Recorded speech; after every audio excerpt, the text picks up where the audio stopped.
I'm actually coming to you from Chicago. I have a sophomore at the U Chicago who was getting really sick, so I actually flew here on Sunday and got him to the health center, and it turned out he needs antibiotics. So I'm actually not even in Los Angeles, and I'm so happy that I'm here with you all. I can't think of a better place to be at the moment while he's in physics lab, medicated and no longer with a fever. So every mother in the room knows I could take a big exhale. So if you're not on camera, I'd invite you to join the camera. If you're doing something where you can't be on camera, no worries. But if that action, like going to the bathroom or cooking, finishes, come join us in the middle. We'd love seeing your faces. And because we're small, I'd love to actually be a little bit more in conversation with each of you. It's easier to be in conversation with a face as opposed to a image. But please, I know that it's evening and people have a lot of things going on. I have 5 children, so I can tell you, because I'm in a hotel room, you're not going to see anybody coming and going, but that's actually unusual. So it's very nice to see everybody. I want to make sure everybody also knows how to use the chat function. It's been about a couple years since we've been in COVID, post Zoom world, but I want to be able to make sure that everybody can use the chat function. So take a moment, close your eyes. I promise you, I won't tell anybody else that your eyes are closed. Sit yourself way back in your seat and get comfortable. Give yourself the gift of the next 45 minutes to nourish your soul, to nourish your body, to nourish your mind. Sometimes we're going so fast and furious that just that pause allows us to close our eyes and to take a deep breath in and exhale. Sandy, please close your eyes and you can take a deep breath in and exhale. Taking another deep breath in. Audibly exhaling, nobody can feel or see your breath. Finding yourself really grounded in this moment. Keeping your eyes closed, I want you to think about your favorite room in your home. Take a moment and figure out, let your mind take you to your most favorite room. And I want you to visually go there.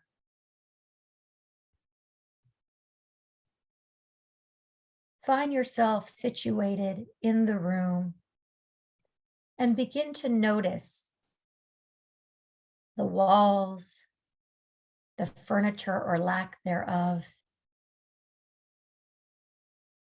the temperature. Begin to notice who else is or is not in the room with you.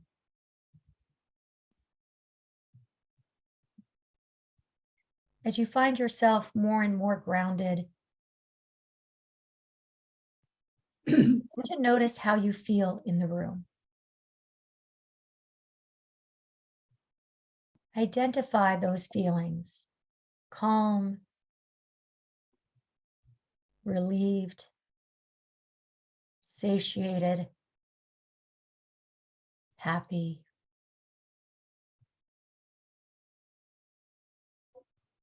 Stay there for a moment, discarding any other thoughts that may interfere, and let yourself enjoy the sacred room of your home.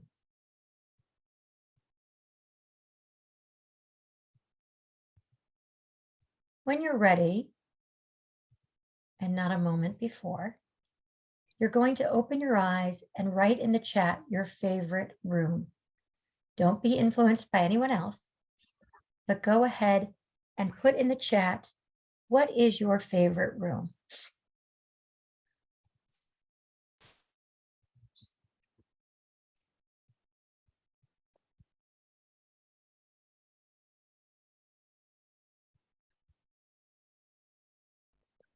Good.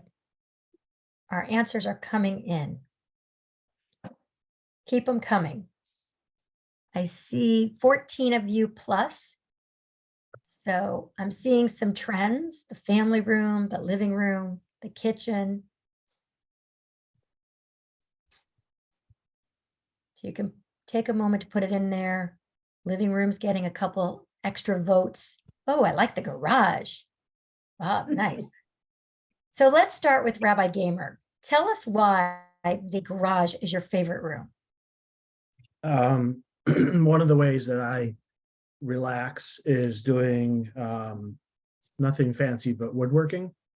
And so I go out to the garage where I have my tools and I sometimes build things. For people who have driven by my house, there's a big fort in the front yard or side yard that my kids play on. And it's one of the things I built, amongst other things. Okay, first of all, I have to see the fort, but second of all, the idea that you get to create and that's your place of sacred being is so beautiful because we're asked to be partners in the creation with the world. Right. Gretchen, not to put you on the spot, but tell us why the kitchen is your favorite room. I think because generally nobody bothers me in the kitchen. Yeah, in the kitchen is also a place of creation. I know that in the kitchen where I was growing up, it was the place where you got the gossip after Shabbat dinner. So if you want to know what was really happening in the Jewish family, you just offered to do the dishes or dry, and then you knew everything. Star, be brave. Tell me why the bedroom is yours. I guess because it's a little off, like not my main living space, my main floor is very open. And so this is, I can go up and close the door and it's just quieter. So the bedroom is a popular favorite place for people. I say to people, there's two things you should be doing in the bedroom. They both begin with S, sleeping. I'll let you know the other one. If you have a TV in the bedroom, take it out. No. Good.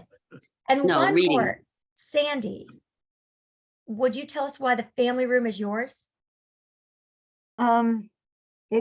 It's the space where later in the evening I'm all by myself, and I can just kind of relax and unwind.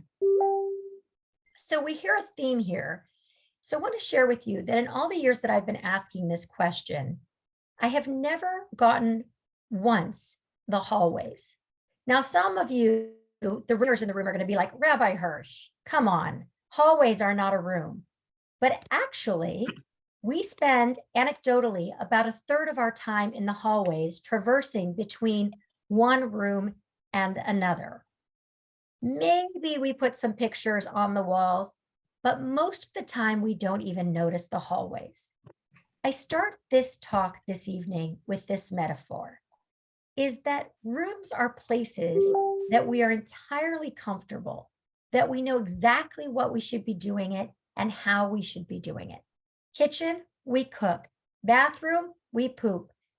Bedroom, we sleep. But in the hallways, there's no instructions.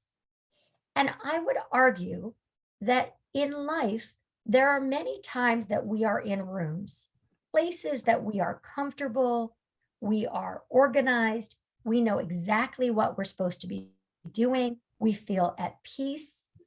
But many times in our life, we're actually in a hallway, a place that is betwixt and between, and we are unclear what to do next. What I've discovered as a rabbi is that more often than not, people get stuck in the hallways. I thought 25 years ago when I became a rabbi that people would come to me to learn about how to keep a kosher home. And they did here and there. But what they really came to me about was when they were in a hallway. The Greeks had a name for these thresholds or these hallways. They called it limen, which actually means threshold. And they are baked in to the fabric of our lives. Threshold, adolescence to adulthood. Threshold, single to married. Threshold, married to divorce.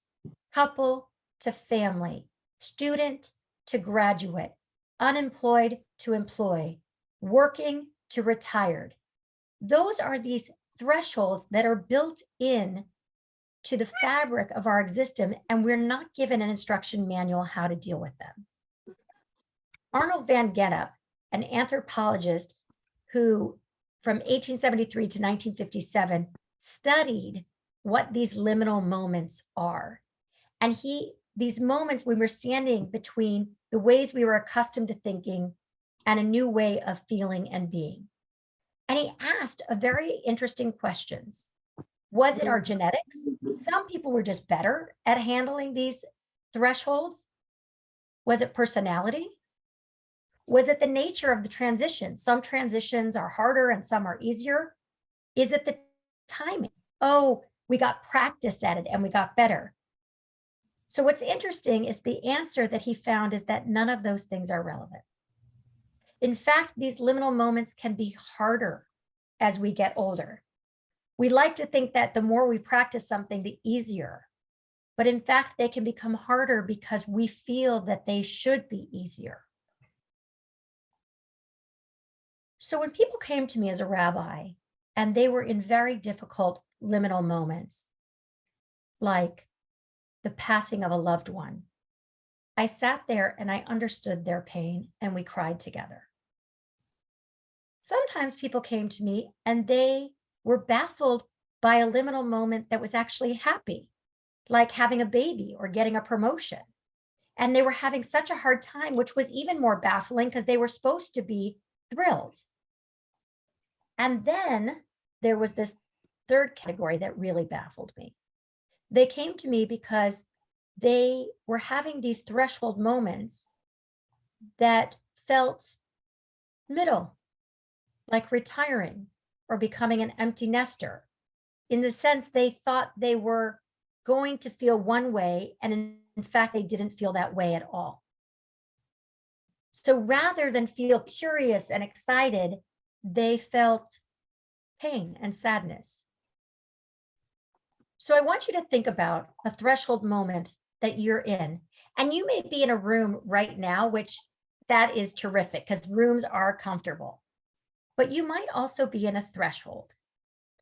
And if you're in a hallway, let me tell you, the good news is there's always a room in front of you. If you're in a room, the bad news is there's always a hallway in front of you.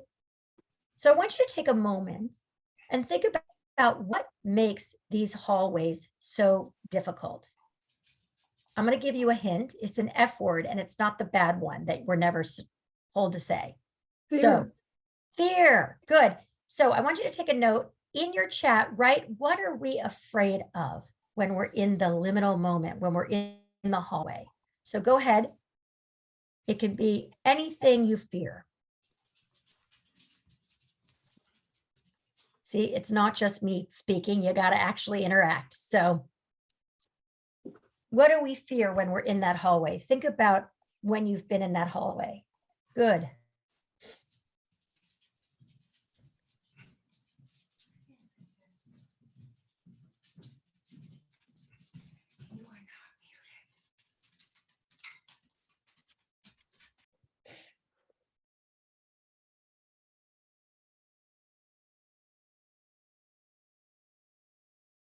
So Ellen, Bob said, fear of the unknown, right?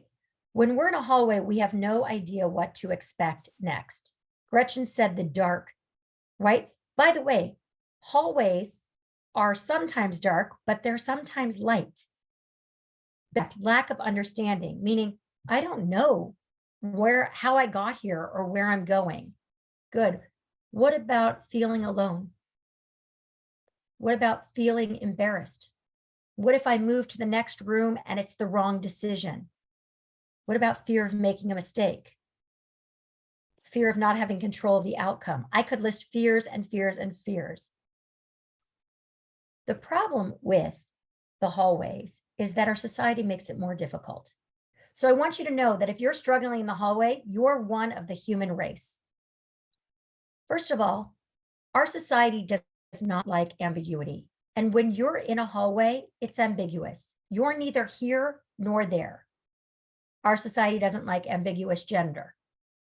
Our society doesn't like when you're between jobs. You're supposed to be saying what? I'm they don't like that. In Judaism, we don't even like ambiguity because do you know why crustaceans became classified as treif? Anyone? They're not milk and they're not meat. The rabbis made them treif because they just didn't know what they were. So they were like, we don't like that. We don't know. Second of all, we are a culture that is focused on productivity and utility. When we're in a hallway, often we are unproductive according to societal standards. Hallways allow us to regroup, to pause, but they're not places of high productivity. Third reason society makes it hard is that we've become focused on letting other people make decisions on our behalf, right? It's so easy to say, you know what, I don't want to make a decision. Let someone else make this decision. And then the fourth reason that society makes it even more difficult, and you're going to appreciate this one, is that we have so many choices and options. You know, when Robert Frost said, and I took the road less traveled, there were only 2 roads. Now there are 200. If you don't believe me, just go into the Rite Aid and pick me up some toothpaste. You'll get there and you will start texting me with tartar, without tartar, with whitening, without whitening, how big a piece, how big a size, with this, with that, right? We are a society that is overwhelmed with choices. In the Journal of Consumer Research, 2 scientists, Body and Farrow, produced a study that I think is relevant in this moment. They said we are so overwhelmed with decisions that they got 2 groups of people. In one group, they gave a dessert menu that had many different choices.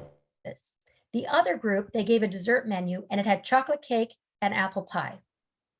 When the desserts came out, which group do you think was happier? Anyone? 2 choices.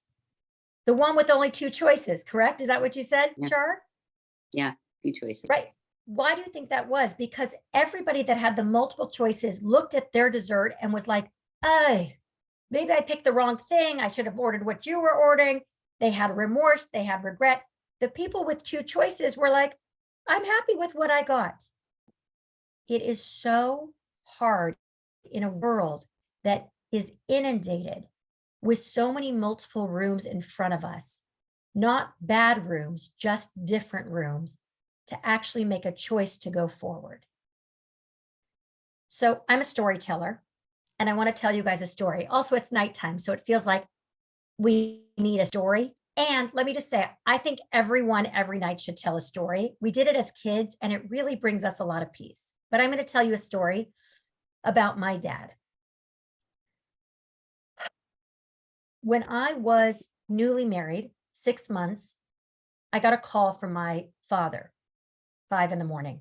Never good to get a call at 5 a.m. from your father. He was in DC, so it was a little bit later his time, but I was in LA. He and I had a rough relationship, so I didn't talk to him all that frequently. And when I answered, I recognized his voice, of course, and I said, hey, Dad, is everything okay? Because it was quite early. And he said, no. And I said, what's wrong? And he said, I have pancreatic cancer and I'm going to die within 6 months. Of course, it took my breath away. But the zinger came next. And I want you to take care of me. So if there was ever a liminal moment, I was now in it. The first thing I thought was, I'm a new pulpit rabbi with 2,500 congregants, and I am with Rabbi Wolpe, and we just started. I don't know how to do this. The second thing I thought was, I'm newly married. But the third thing I thought is, why didn't you call my brother? You like him better. You have a better relationship with him. Let him take care of you, and I'll just be there for cheerleading purposes. But he said, no, Sherry, I want you to take care of me. So I hung up, and there I was. Because on the one hand, I take care of all my congregants, people I don't even know. I wake up in the middle of the night to go to their bedside, to go to their funerals at any time, strangers at that point. And I didn't think twice. So was I not going to take care of my own father? On the other hand, my father had been very difficult, not easy, difficult. As a father, he had been very, very challenging, and we were not close. So it would have been reasonable for me to say, you know what? I'm here to support you, but I can't take care of you. I'm not going to hold you in suspense because I always like the endings. But what I ended up doing was calling my brother. And together, we flew my father out to Los Angeles. We took care of him together. And 6 months later, as the doctor predicted, he died, and we were both by his bedside. There was no decision that I could have made that was wrong, but there were a lot of rooms in front of me, and it wasn't clear what was right. That's often the case with these threshold moments. We're not in a place of, this is the worst decision. It's not black or white, it's a shades of gray, as they say in the book series. We're not the only one who's had these liminal moments. From the start of our history as a people, God had a liminal moment. If you remember, just a couple weeks ago, we read Genesis. God, we find out, is in the dark. He's in tohu vavohu, in chaos. And we have no idea of God's backstory. We don't know anything about God's mother or father or how he got there. God just appears. And he has to make a choice. Does he move forward and create the world? Or does he stay in the dark? Does he stay in the hallway or does he move to the next room? God was absolutely afraid. What if it didn't work? What if God messed up? And if you remember the story, just from reading it a couple weeks ago in shul, God just took a little chutzpah, took a small breath, a ruach, and the world was created. And then God entered the next room. Now, creation story, as you know, did not run like a sitcom, and 26 minutes later, the world was perfect. In fact, it was a mess. And what really happened is that God moved into a room, destroyed that world because the people were so misbehaving, put Noah on a boat with a bunch of stinky animals, no latrines, and went to another hallway for 40 days and 40 nights. And then God opened another room of which Noah could descend into. And God said, let's go from here into the next hallway. God realized that God had a choice. Stay in the hallway, get what God got, but he couldn't stay there forever. Because even staying in the hallway is a choice. A choice to move forward is better than no choice at all. Even if it didn't work out as expected, and we know that it didn't work out as expected for God. This is what it means, B'Tselem Elohim. When I was in 4th grade, I was very short. And they told me that we were made in God's image. And the first thing that came to mind was, oh my God, God is very, very, very short. That's the first thing I thought. But then I realized that's actually not what it means to be B'Tselem Elohim. It's the realization that all of your experiences in life have led you to this very threshold. Great, the difficult, the medium. And whether it turns out the way you want it, what you do is you go forward into the next room. And you don't hesitate. Maybe you catch your breath in the hallway, but you still go forward. This is what the definition of faith is. It is different from self-trust or optimism. Optimism and self-trust is everything is going to work out perfectly. I can tell you, I've made many decisions that have not worked out perfectly. Faith is that I've stayed in the game, that it doesn't annihilate me. It's not everything works out for the good. Sometimes things are hard, and we do hard things. And we get into another hallway, which leads to another room.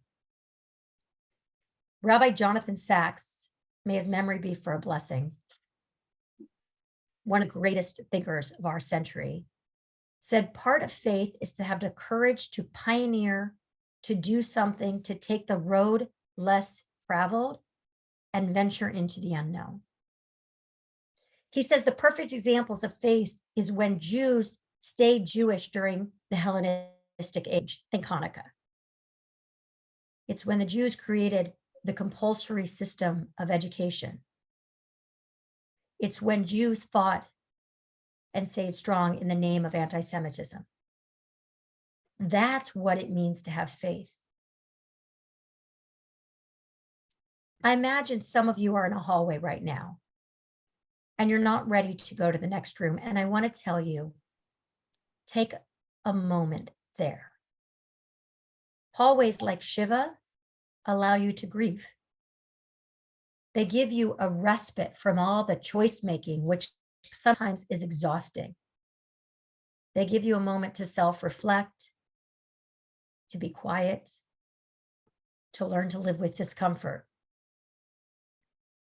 They give you a moment to get comfortable in the uncertainty, to build resilience. They give you a moment not to be productive, which in this day and age we need. But you can't live there, just like you can't live at Disneyland. You can go for a short time, but then you have to go to the next room.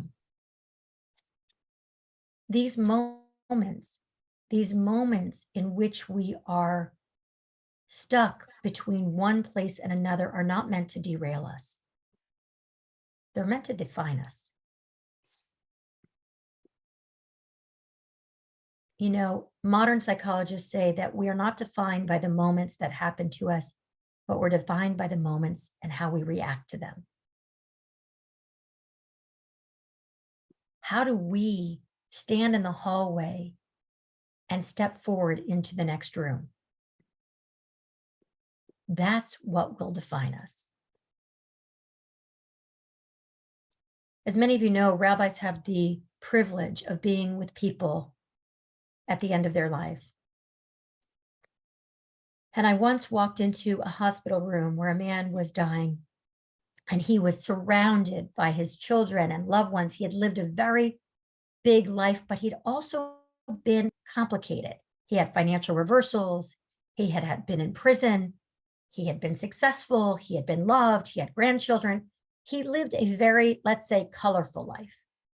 And when I walked in, he said to me, Rabbi Hirsch, empty the room, Rabbi Hirsch is here, which is also a little daunting. I was 29 at the time.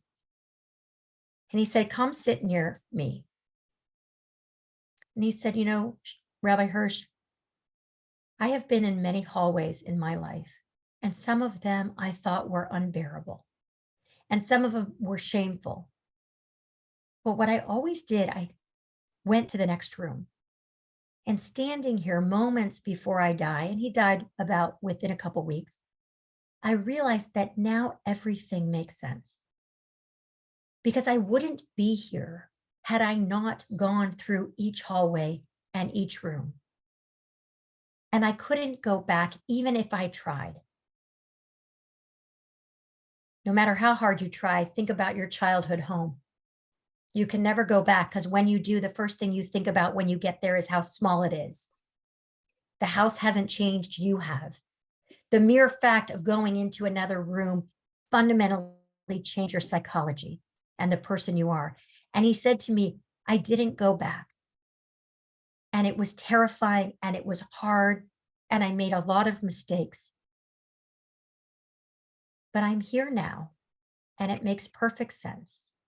And I'm at peace. I realize that's how I want everyone to go, may it be when you are 120, but that you look back with all the complexity and all the hallways and all the rooms, and you don't say, why did I get stuck? But instead you say, I'm so proud of myself that I went forward, even when it was really hard. I said earlier, as I say often to my 5 children, sometimes it's really hard, but we do hard things. I would say that's the definition of Jewish people. We do hard things, and sometimes it doesn't turn out like we want. But one day, my prayer and my wish for each of you is that when you are 120, you will look back and you will say, but it makes perfect sense. And I'm so glad that I kept the faith, that I had the courage, and that I walked the whole Good journey evening. with God. Thank you so much. And I'm so open and available to questions. If most people are muted, if people would like to unmute, that you can unmute yourself if you have a question for Rabbi Hirsch, or you could put it in the chat, whichever people would prefer. But this is a great opportunity to ask questions or comment. Sometimes it's quiet, Rabbi Gamer, because people are thinking. Sometimes it's quiet because they were like, I'm too busy, I'm too tired. So I don't take it personally, but Right. feel free to ask any questions and any things that came up for you if you want to share a thought as well, because I know it's helpful to other people.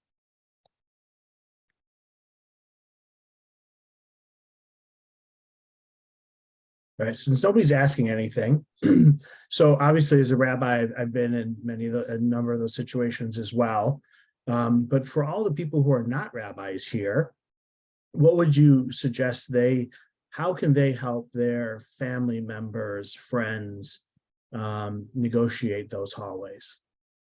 So I love that question, Rabbi Gamer. Most people, the people we love most are the ones we struggle most with when they're in hallways. The reason is because we love them and we don't like to see the people we love suffer. So we are the worst with the people that we love the most because we want to fix them. Like, okay, you lost a spouse, it's been a year, now it's time to get on the dating apps, right? Because we want them to be partnered and happy and loved. So what I tell people is not to go to the people that are the closest to you, because they have the hardest time seeing you suffer, but to find true companions that can share in your experience of hallway, not so that you can commiserate together, but you can be affirmed in your hallway, and then you can urge and support each other as you go to the next room, especially people that have been a little bit in front of you. So if you're a person that's been through that hallway, it's very helpful to say to someone else, you know, I've been there and it's painful and it's hard. Don't give advice how to get through it, but I want you to let you know that I'm in a new room and I'm here if you want to talk. And if you're a person that is, one second, Stephen, if you're a person that is in a hallway, to seek out people that also have been in that hallway so that you can find fellow journeyer men and women on the path. Stephen.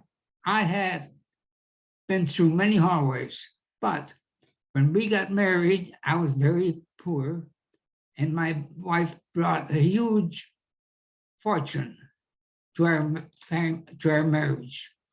She brought her 5 sisters and a brother. And I've never been happier since then. We've been good friends all our lives. I'm so happy to hear that, Stephen. And you mentioned you were just honored, so mazel tov on that. No, thank you.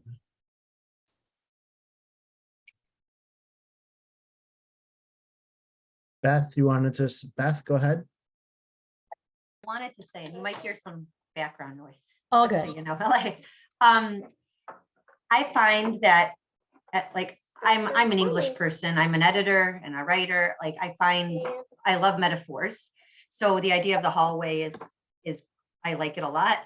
I think that I find that there are people who they want to have you move forward from a hallway sooner than you might be ready to move forward from it. And and there are people, sorry, there's just like a lot, they're all talking at the same time. there are people who want to have you move forward from a hallway, and for good reasons, bad reasons, whatever the reasons might be. You might not be ready to move forward from that hallway. So I'm gonna move to a different place. I'm sorry. Take your time. There's like too many I- children around me.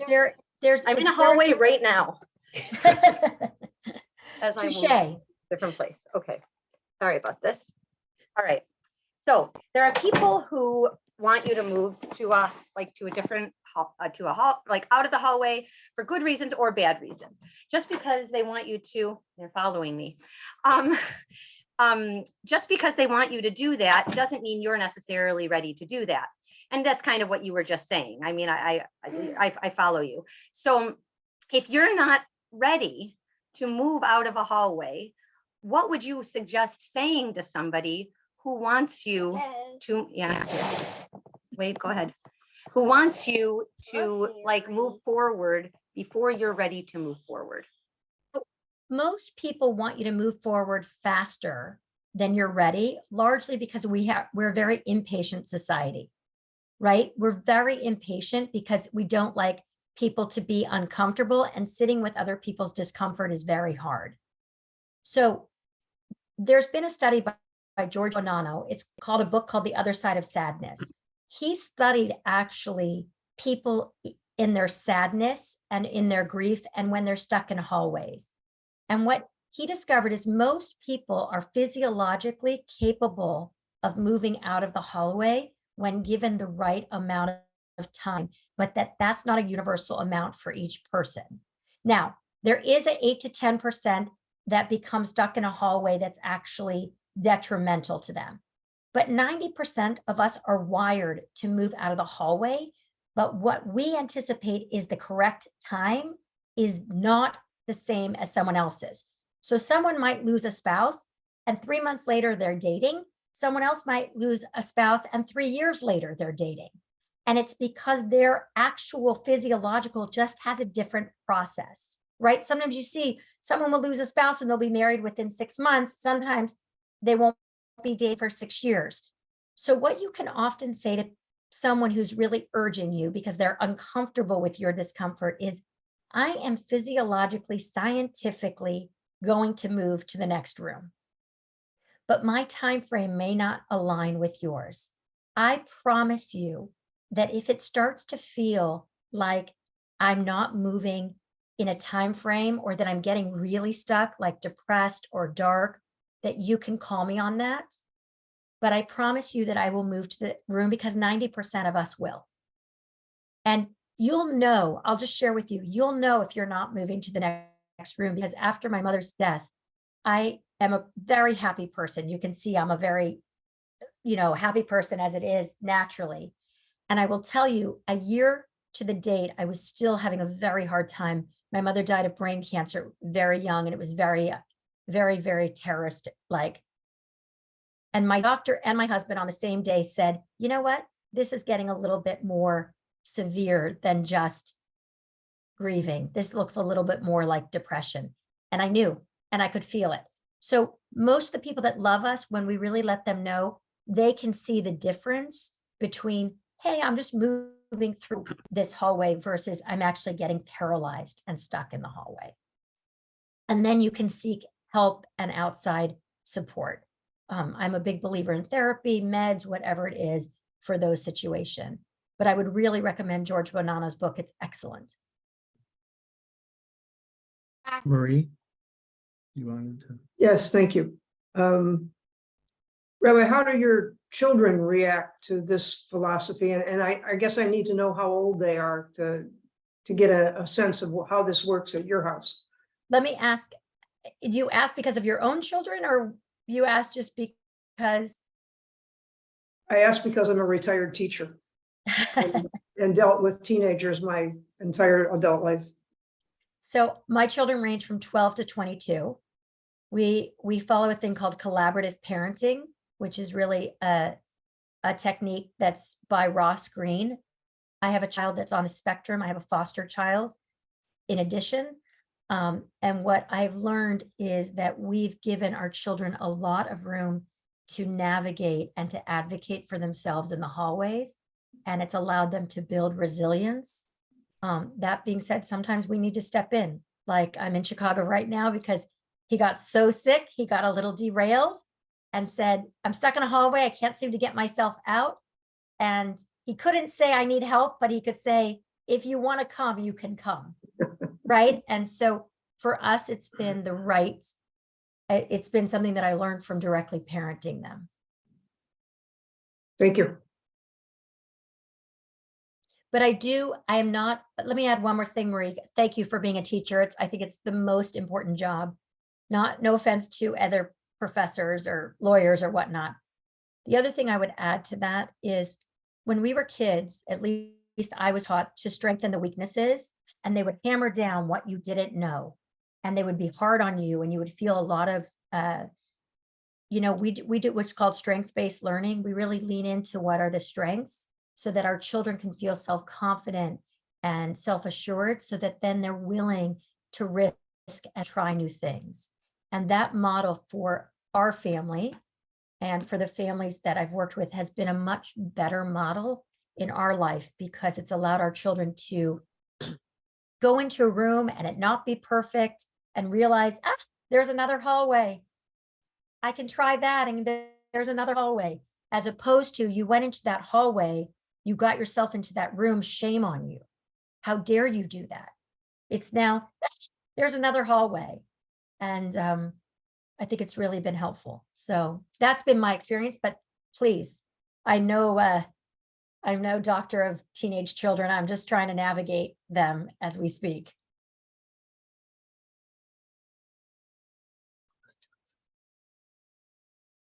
Is your experience different? I'm curious. Well, they're all different, but They're all- I could have used that metaphor many years ago. Do you know, Marie, it's so interesting because I have 5 children, they couldn't be more different. Some I have to get out in front of, some I have to stand to the side, some I have to stand behind, and some I just have to literally pretend I'm not there.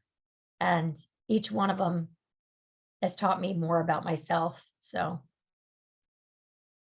other questions?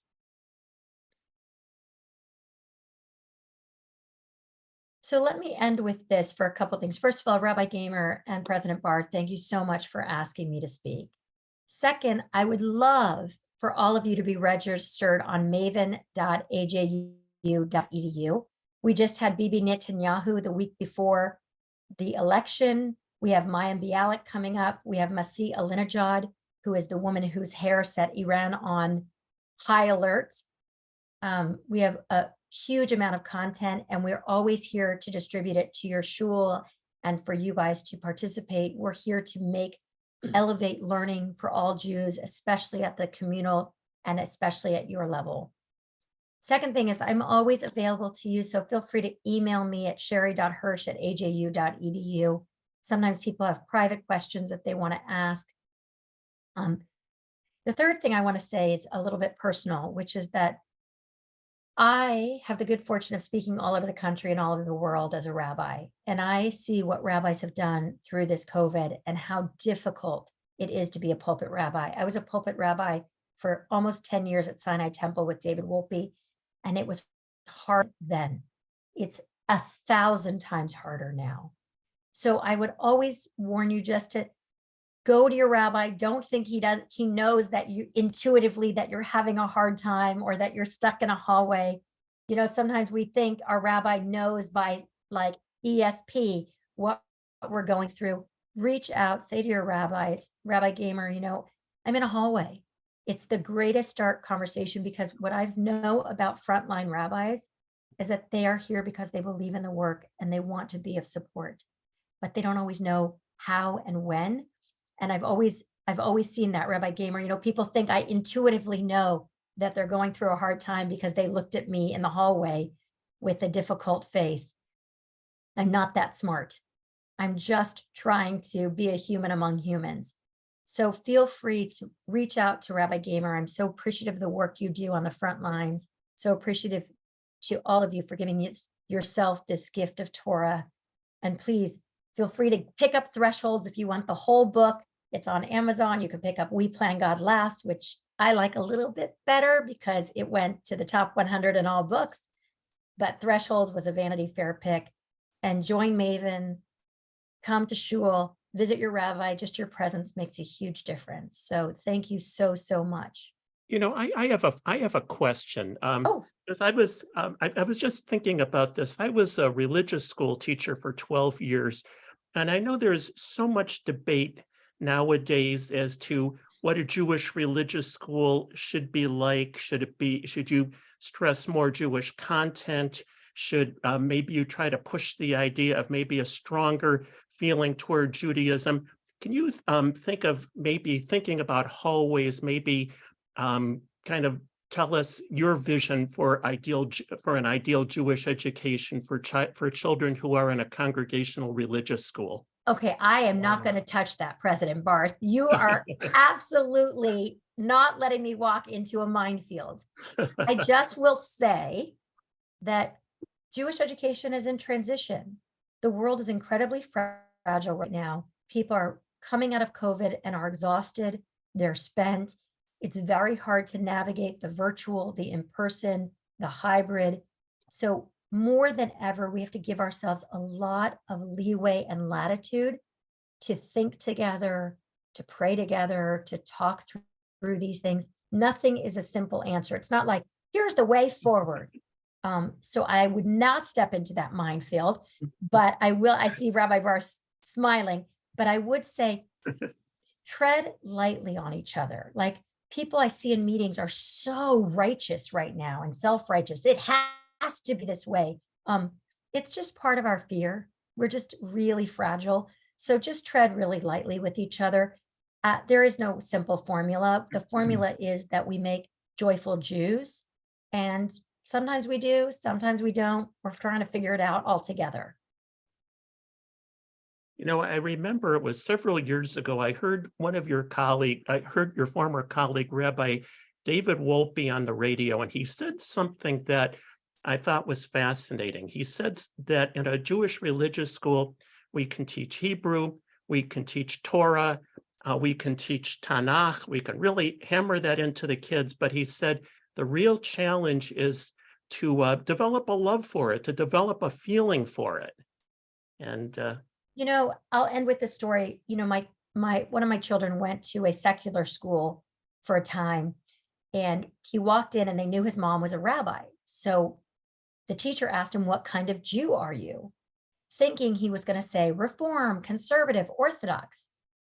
But he didn't really know what she was saying because he was only 7, and we don't use those labels in our house because we pride ourselves on just being Jewish. So he says, "I don't understand the question." So she said, "What kind of Jew are you?" And he said, "I'm sorry, I don't understand the question." And then she said, "No, what kind of Jew are you? Like, what kind of rabbi is your mom?" And he said, "Oh, I know now, we're joyful Jews." And I've always saw that as a moment of, that's what we instill in our children. Love, right? I don't care if he's a conservative or a Reform, an Orthodox. I don't care if it's like, but each child takes that love differently. One child needed to go in a non-secular school, one needed to be in it, right? Each child is a whole world, as they say in the Torah. So as we know, there's not one size fits all. So just be open to that as well. that's a very good philosophy. We want to thank Rabbi Hirsch for her time this evening. Dan, did you have any final comments that you wanted to add as far as upcoming AJU program or anything like that? Or Well, I do. Are there any further questions for Rabbi Hirsch? Well, I would like to thank you, Rabbi Hirsch, for joining us this evening. It was a wonderful presentation, and it was a real pleasure to have you with us. And we wish your son complete healing. I know that ear infections can be very, very painful. So hope that he is feeling much better very, very quickly. We hope that everyone will join us again about a month from now on December 12th as we host Rabbi Cheryl Peretz. Her program is titled Miracles, a Hanukkah program. And our final program in the series will take place on March 13th.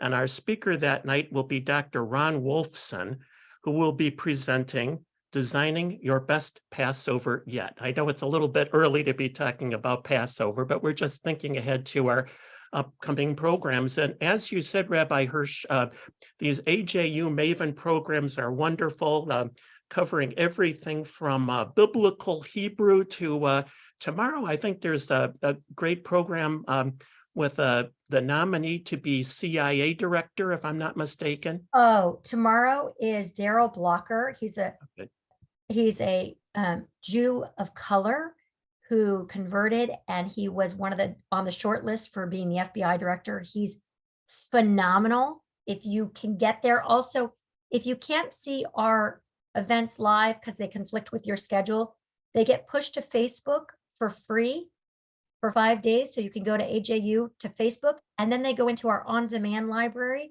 where they're also edited, shorter, and free. I think sometimes there's a 99-cent charge on some of them just so we can track the registration, but it's not meant to put anybody out. And, you can pick up anything there too. They're all edited. I will tell you this is secret.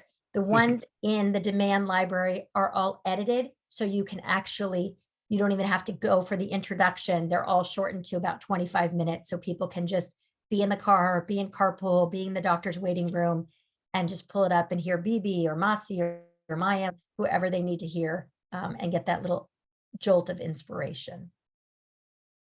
All right. Thank you all for joining us this evening. Everybody Thank have a you. great evening. Everybody stay well. Stay well and be well. You too. Thank Thank you. you. Thank you. Thank you very much. Good night. Good night. Good night. Thank you.